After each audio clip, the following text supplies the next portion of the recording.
neto niya naman pong pamagpuri, kaya katawang miligo. Sabi na po kay Jeremiah 17:10, akong si Yahweh, ang sumisiyasat sa isip at sumasaliksik sa puso ng mga tao.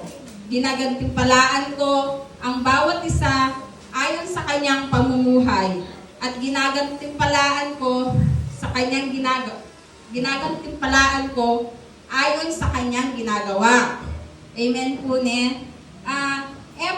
Po importante nung malati o maragulman po yung kaya katamong binyen. Yung importante po itang taos po yung kaya katamong puso. Kota naman po itang memiye tamo po yung maragul nung naman po taos yung kaya katamong puso. Useless ka rin po itan o kaya naman po itang memiye tamo pong malati pero uling pong etang maminayang tamo po nung maraguling ibieta mo. Alaya naman pong pamagkalugod king kaya katamong gino. Yung pong mahalaga king pamamiye o pamagkalug ay itang taos po king kaya katamong puso o bukal po king kaya katamong puso. Sabi natin po king kanyang salita, king kaya katamong kanong Diyos, king lalawe, king kaya katamong puso, ang po kaya katamong isip. Nanungno ka rin lalawin na po ing kaya katamong gagawan at makabasiya po gagawan tamo nung makanano tamo kung pagpalaning kaya katamong Gino. Amen po. Sige po do ko tamo po't manalangin. Yes Lord, hallelujah God, hallelujah Jesus. Gino, dakal pong dakal na salamat Panginoon na sa araw-araw ng aming mga buhay Panginoon, ikaw po ang siyang patuloy na gumagabay at nag-aantabay sa bawat isa sa amin Panginoon.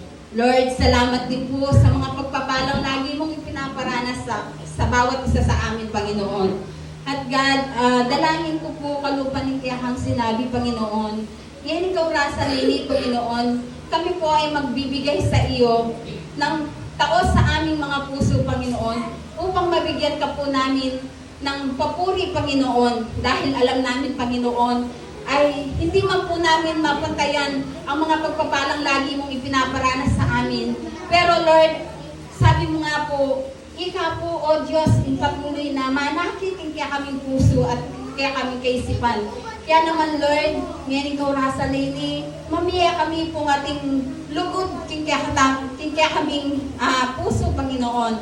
Kaya naman Lord, ngayon ikaw rasa lini, dalangin ko po Panginoon na i-bless mo po Panginoon yung bawat mamiye kaya kang gawain Panginoon. Ganon din po Panginoon, i-bless mo lalim po din perang kaya kaming maligong upang magamit siya po kaya kayong gawain at ikasasanting po kaya kayong bahay pa ng bahay. Lord, salamat po, dakal po takala salamat. Kaya kami ang po gibiye, yung mata sa papuri, pagsamba, yung tanging lagyo mo Jesus. Amen.